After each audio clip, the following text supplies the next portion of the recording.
into endless reams of cloth. Clack thump, whir, whir, whir. Fibrous colors drape the architecture of my sleep. Clacking and whirring lift louder and louder to rapture. Thank you very much.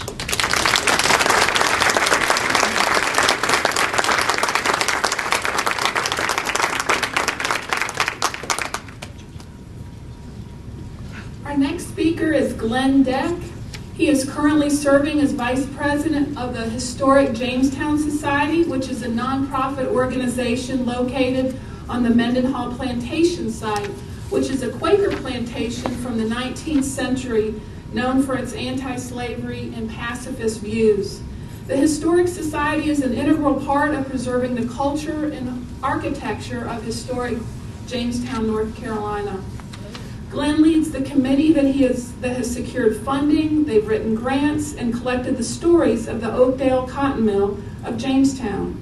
The committee is involved in a couple of very exciting projects which Glenn will share with you. He will also let you know the significance of the Oakdale Mill.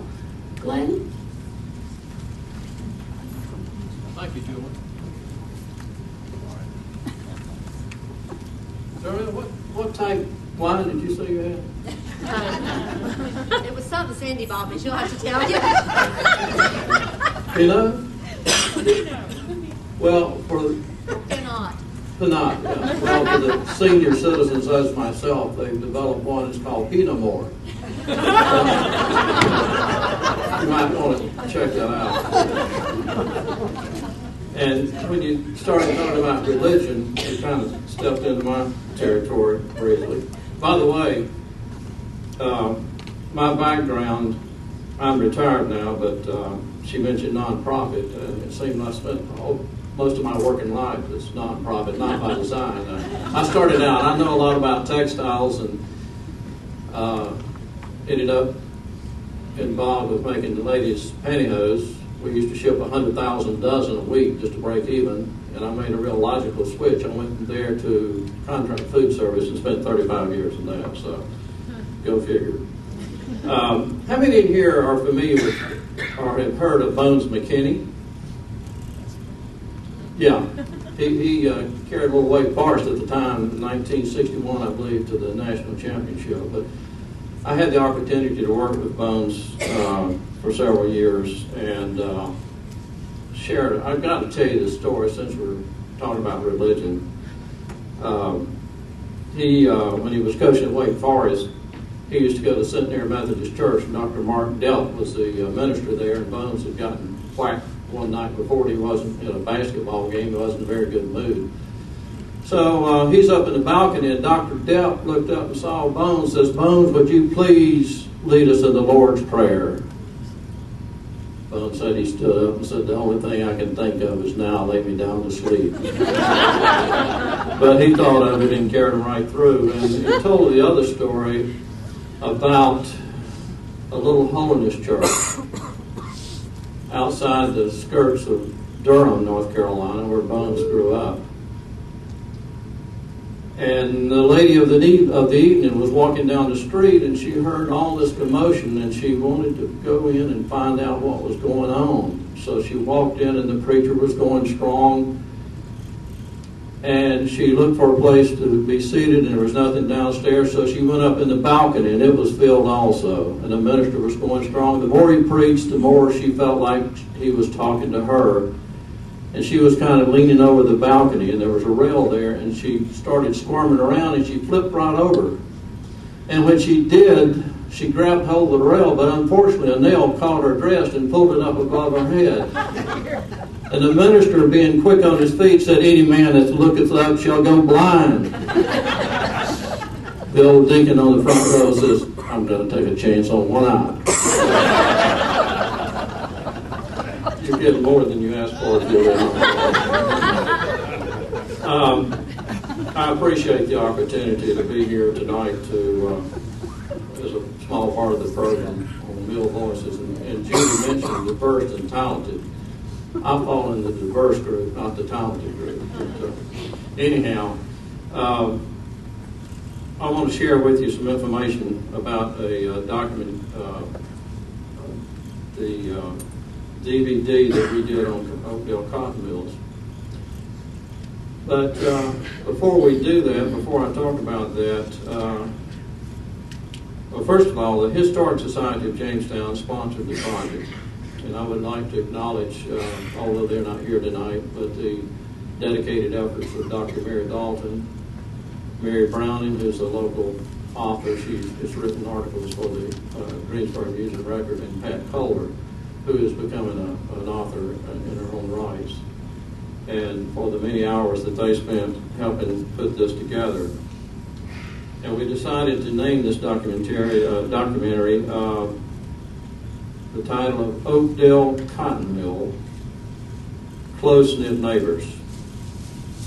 And later in the program, after when you see the trailer, you can understand why we used the term close-knit neighbors.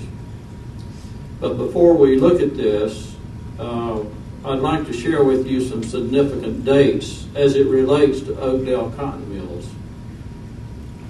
It opened in 1860 as a grist mill, and then in 1862 it was converted to forge a plant to forge rifles for the Confederacy. And at the end of the war between the states in 1865, it was converted to a cotton mill. And the first yarn was shipped in June of 1865, June 26, matter of fact. And the interesting thing about this, since that date, the mill has been running continuously for 144 years. And think about that, 144 years through several depressions and several major wars, and it continued to operate. Some other significant dates. In 1873, the name, and by the way, it was originally known as Logan Manufacturing. And I've searched that out because my mother was a Logan from the western part of the state, and we can't really find out much about why it was named Logan Manufacturing. But in 1873, it was changed to Oakdale Manufacturing. In 1889, Joseph Ragsdale became the plant manager, and in 1894, he acquired the plant. And the name was changed to Oakdale Cotton Mills in 1896. And for 115 years, it's been in the Ragsdale family. And even today, Billy Ragsdale, who's the former mayor of Jamestown, and his uncle was the first mayor of Jamestown in 1947, is currently the owner and president of Oakdale Cotton Mills. And if I'm not mistaken, I think Billy is the fourth generation of Ragsdales to operate that facility or that plant. And I guess the thing that strikes me is the longevity, 144 years of continuous operation. Now, the key to that, there are other plants that are a lot older, but the key to it, the key word is continuous, that place is continuing to operate. I was there Tuesday of this week, and I've been associated through my work with Oakdale since about 1973. And so it has a very special place for me. They were one of my customers for years before I retired.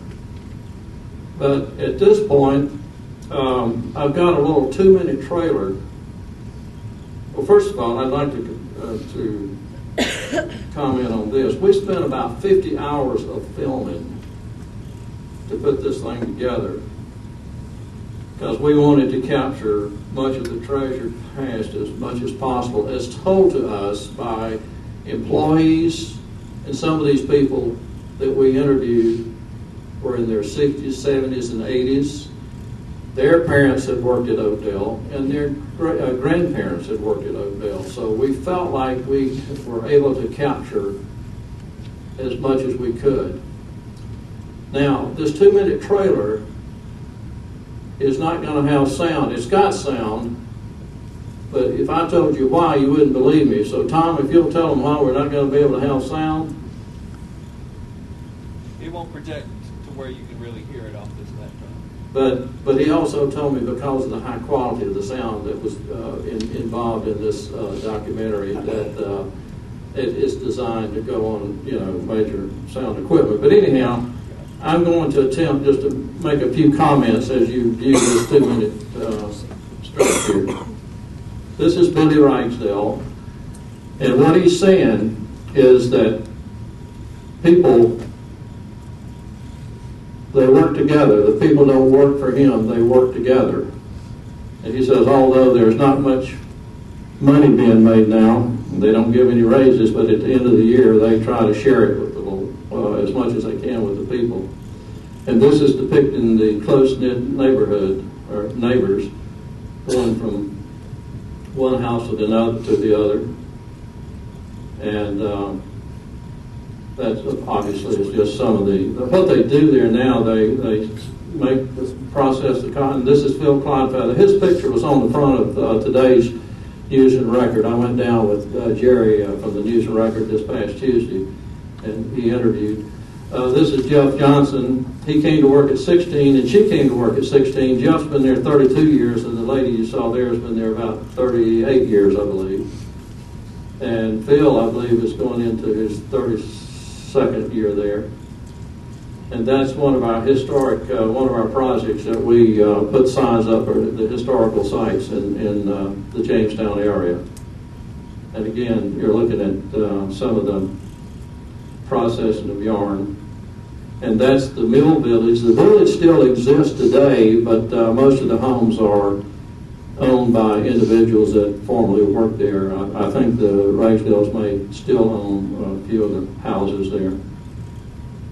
And they, of course, dye the yarn. I found out there's 101 different colors of red as we were in the dye house. Have you ever thought about that? 101 different types of red. But anyhow, this gentleman was able to get his college education by working at Oakdale Mills.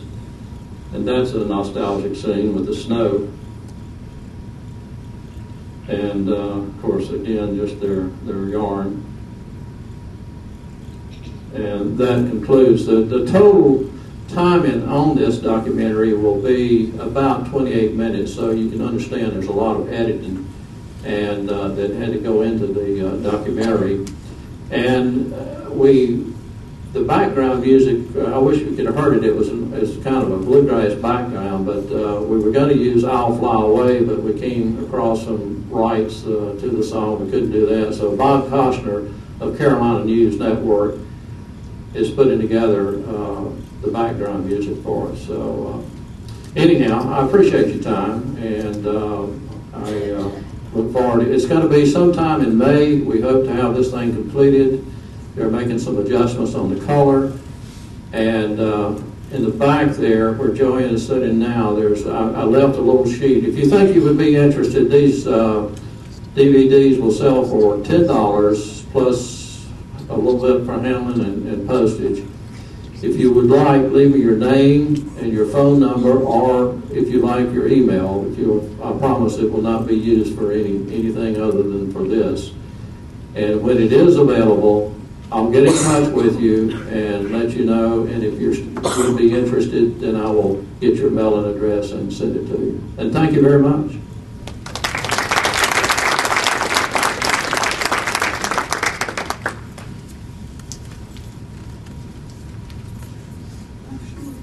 If this side of the room has the same religion, wine, and everything else going as this dangerous side over here.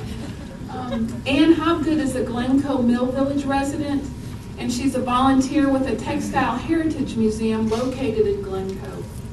Glencoe Cotton Mill closed in 1954 and is listed on the National Register of Historic Places. In 1997, Preservation North Carolina bought the Mill Village property of Glencoe because it had fallen into ruins, and they were helping to revitalize the historic village. The individual mill houses